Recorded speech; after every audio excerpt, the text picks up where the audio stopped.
Ibarat bermain api kecil tidak berbahaya, tetapi kalau api sudah membesar akan menjadi petaka. Koruptor sudah menjadi hal yang tidak asing lagi di telinga kita. Nah, apa yang menjadi tolak ukur bahwa seseorang dapat dikatakan sebagai koruptor? Hai guys, welcome to Call This. College Discussion.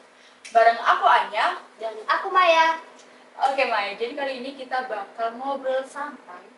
Cuma pembahasan kita bisa dibilang lumayan berat nih. Wah, Jadi sesuai dengan yang udah di-spill di awal tadi, kita bakal bahas apa nih Maya?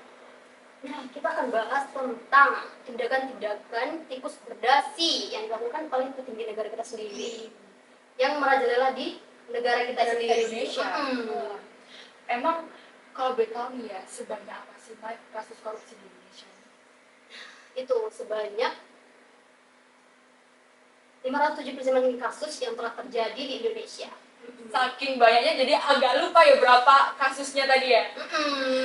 Karena Lupa. 579 kasus itu bukan jumlah yang sedikit untuk Mm-mm. buat kasus korupsi di Indonesia. Benar.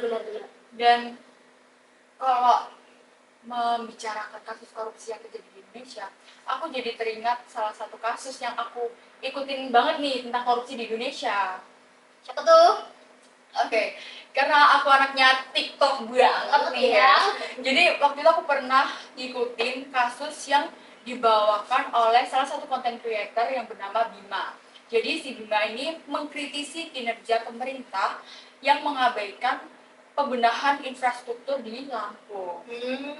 Nah, karena kritikan dari Bima, akhirnya kasus ini tuh sampai ke telinga presiden. Oke. Dan setelah itu, karena Bima juga mendapat banyak dukungan, akhirnya terkuaklah kalau Gubernur Lampung itu korupsi dana yang harusnya dipakai untuk pembenahan infrastruktur di Lampung.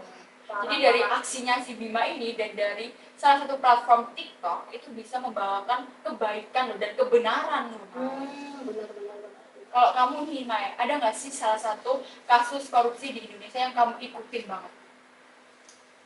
Adanya. Apa tuh? Nah, itu pernah aku mengikuti salah satu kasus yang pernah terjadi di Indonesia, yaitu salah satu kasus Lukas NMB.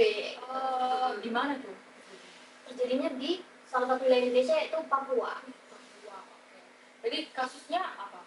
Kasusnya itu sama dengan kasus Bima tadi. Jadi korupsi dana infrastruktur juga ya? Iya. Jadi ceritanya itu Bapak Gubernur Lukas NMB ini melakukan korupsi sebanyak triliunan rupiah loh. Gila. Banyak banget loh, Banyak 1 triliun. sumpah. Jadi kalau dipikir-pikir, Papua kan masih termasuk wilayah yang sangat membutuhkan dana ya. Benar sekali. Tapi kenapa malah itu dijadikan peluang oleh para petinggi untuk melakukan korupsi gitu? Benar. Iya.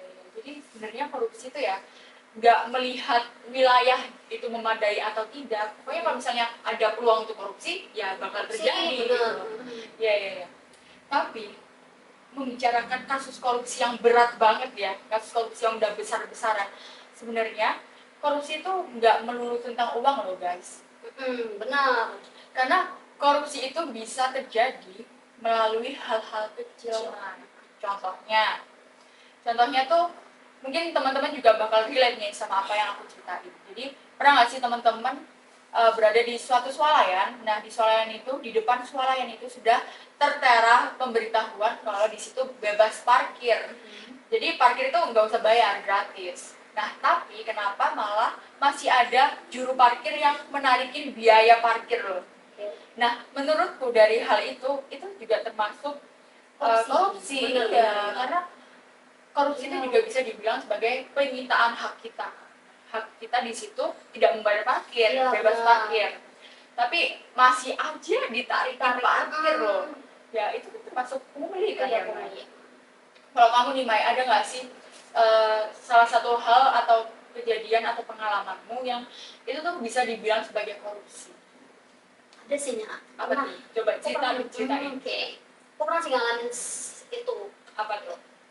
Pernah aku ke suatu toko beli sesuatu, terus waktu aku bayar dan kembaliannya dikasih permen gitu. Berarti harusnya kan kembalian kita uang kan ya, tapi itu malah kita dapat permen. Oke, Mai, kan kita udah bahas kasus korupsi yang besar, terus korupsi-korupsi dari hal kecil, dan kali ini kita juga bakal bahas korupsi yang terjadi di sekitaran kampus, Mai. Mungkin sekitaran kita sendiri ya sih, Kita sebagai mahasiswa. Nah, mungkin hal ini juga relate nih sama teman-teman atau mungkin Maya juga bakal relate.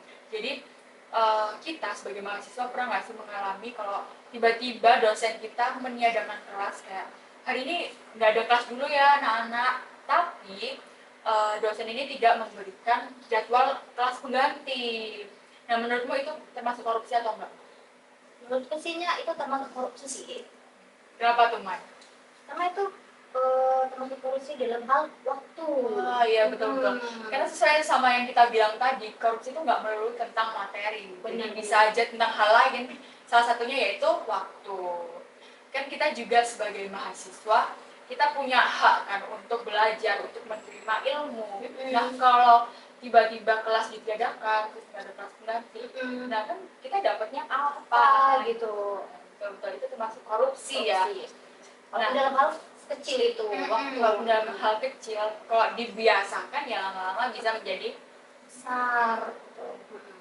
Nah, tapi Maya, kita sebagai mahasiswa kita juga harus cerdas, kita harus bijak dalam menyikapi hal tersebut. Nah, menurutmu nih Maya, gimana sih cara kita menyikapi kalau kita mengalami hal tersebut?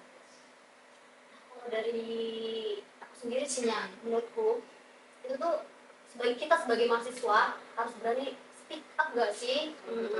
Kita harus berani ngomong gitu. Kita harus berani ngomong sama dosennya, ini Pak, kita ada kelas pengganti nggak gitu. Jadi kita dapat ilmu gitu. Betul. Jadi kita nggak yang menjadi mahasiswa yang ngikut gitu ngikut kan. aja gitu. Iya, nggak ada kelas pengganti, iya nggak ada kelas, iya nggak apa-apa Pak, oh ya baik Pak, gitu kan ya. Kalau ada beberapa gitu dari mereka itu yang senang nggak sih? Betul. Salah satunya kamu nggak bercanda. Tapi sebenarnya kita harus berani untuk mendapatkan apa yang harusnya menjadi hak kita, gitu kan. Betul. Nah, sebenarnya ini apa ya? Ada kaitannya nggak sih sama identitas nasional? Ada nggak? Ada, menurutku ada. Iya, kalau menurutku juga ada. Ada kan? Identitas nasional itu di negara Indonesia kan salah satunya Pancasila ya. Dan di Pancasila itu juga tertera di sila yang kelima, keadilan sosial bagi seluruh rakyat Indonesia. Nah, kalau dari warga negaranya sendiri sudah melakukan hal-hal yang tidak adil, nah gimana nih masa depan negara Indonesia sendiri kalau masih banyak kasus korupsi, ya kan? Dan itu juga bisa mengancam identitas nasional kita kan ya. Betul. Jadi mungkin itu ya kaitannya kalau dikaitkan dengan identitas nasional. Jadi mungkin kalau harapannya ya semoga kita sebagai warga negara Indonesia juga lebih bisa aware sama kasus-kasus ya nggak harus yang dimulai dari yang besar, tapi dimulai dari hal yang kecil yang biasa dimaklumi oleh orang-orang atau kayak yang dinormalisasi oleh orang-orang. Itu kita harus lebih aware lagi guys supaya kasus korupsi ini tidak semakin marak. Betul. Itu kayaknya pembahasan kita luar biasa ya, sedikit berat dan menguras pikiran kita Mai. Tapi ini juga begitu penting kan untuk para teman-teman yang ada yang menonton. Dan mungkin segitu dulu ya Mai. Ada dari kamu ada ini nggak tambahan nggak atau cukup? Dari aku sih cukup. Iya, cukup jelas ya, singkat pada jelas. Oke, thank you buat teman-teman yang udah menonton sampai akhir. Aku Anya dan aku Maya. See you on next episode. Bye bye.